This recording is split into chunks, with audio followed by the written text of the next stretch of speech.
probably in a position where I could have caused an accident quite easily. And I was overtaken by a truck and it got in front of me, and it's on the back was a sign that said chill.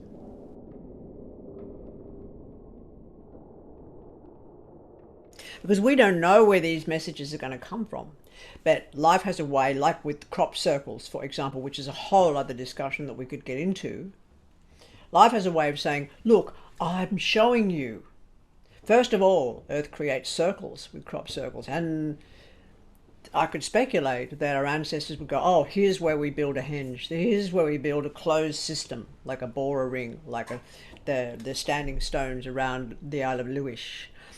This is where we build because we're shown. Because I went back into looking at crop circles, and they go back to the 1700s, the first record of them. They were mentioned quite simply in the 20th century, early in the 1920s, always just circles, and they became more and more and more complex. And then what happened in the 60s and the 70s, of course, is people are saying, oh, this is aliens. And then from there, they're going, they're all fake. But the point, they're missing the point completely, is that all of us are Earth. And if a human animal can go out into the field at night and bend those reeds into shapes that are mathematically extraordinary, then this is assistance.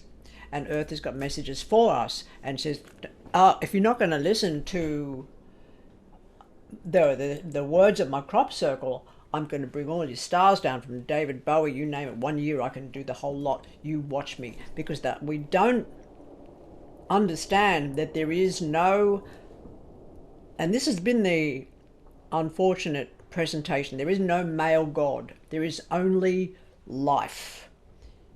That's sort of it. And because we've been stereotypically put into this position of going, you're either working with us, the aristocracy of church and state, or you are outside. And the people on the outside are mystics and witches and shamans and Kadaicha and Mangakok and curanderos and medicine people in general.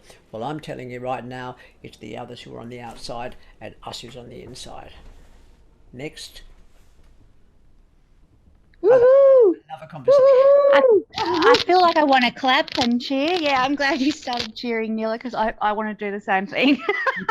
I'm like, fuck those guys. But see, no, I want to bring them home. I don't want to say fuck those guys. I think that's just part of the problem. Yeah, yep. Let us not fall into the paradigm of us and them, please.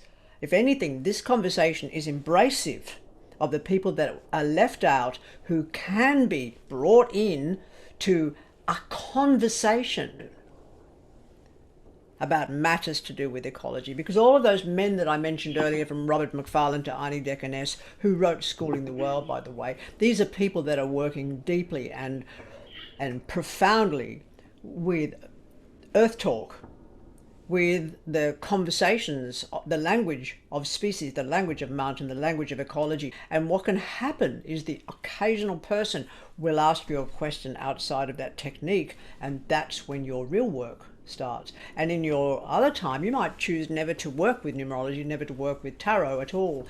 But what you will do is create a song that matters. Write poetry, write rap, dance your dance, do your walk, plant your garden, yeah, speak to the stars, understand the language of navigation, understand the flight of birds, and understand the movement of insects and what they require. We've got the sherrills have come back into the kitchen, which is exciting. Now, what a sherrill is very, very large huntsmen or huntresses, spiders. But they've come back into the house, and this week a big fucker sitting there on the wall near with the water cooler. And I put a raspberry in the corner thinking, okay, well, the raspberry hopefully will attract smaller people to you, and therefore you can feed well, because I do have a soft spot for the sherrills in the kitchen. And she ate the raspberry. I mean, why spiders didn't know that? When we get to know the critter species who come to the garden because you plant, the more we plant of thought, consciousness, or action, the more we plant, and it doesn't need to be of vegetable person only. The more we plant, the more seeds we put into the soil of tomorrow, the more people have got an opportunity to go, that makes sense. I want to hear that. I want to learn more. And then, of course, we become this great big multiverse of a forest. And in 10,000 years, in 200,000 years, we have a chance of still being here.